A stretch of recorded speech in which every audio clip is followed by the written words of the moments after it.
আল্লাহর নবী সাল্লাল্লাহু আলাইহি ওয়াসাল্লাম বলছিলেন, এই দুনিয়াতে যা কিছু আছে, পুরা দুনিয়াতে, তার মধ্যে আমার তিনটা জিনিস পছন্দ। কয়টা ভাই? এক নাম্বার সালাহ, এক নাম্বার নামাজ। এটা আমার চোখের শীতলতা। নামাজ দাঁড়ালে আমার হৃদয় শান্ত হয়, চোখ ঠান্ডা হয়ে যায়। এটা নবী সাল্লাল্লাহু আলাইহি ওয়াসাল্লামের পছন্দের। দুই নাম্বার, এই পুরা দুনিয়ার মধ্যে আমার পছন্দ হচ্ছে সুগন্ধি। কি পছন্দ?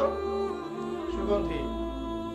10টা টাকা যদি আর্ন করেন, 1 টাকার সুগন্ধি কিনেন, সুন্নাত। সুগন্ধি সাথে রাখতে হয়, ব্যবহার করতে হয়, মনটাও ভালো থাকবে। আর সুগন্ধি বেশি ইউজ করলে রোগ ব্যাধিও কম হয়। 3 নাম্বার হচ্ছে স্ত্রী। 3 নাম্বার কি? স্ত্রী। স্ত্রীরা আমার পছন্দ। নবী সাল্লাল্লাহু আলাইহি ওয়াসাল্লামের এই 3টা জিনিস পৃথিবীতে পছন্দ ছিল।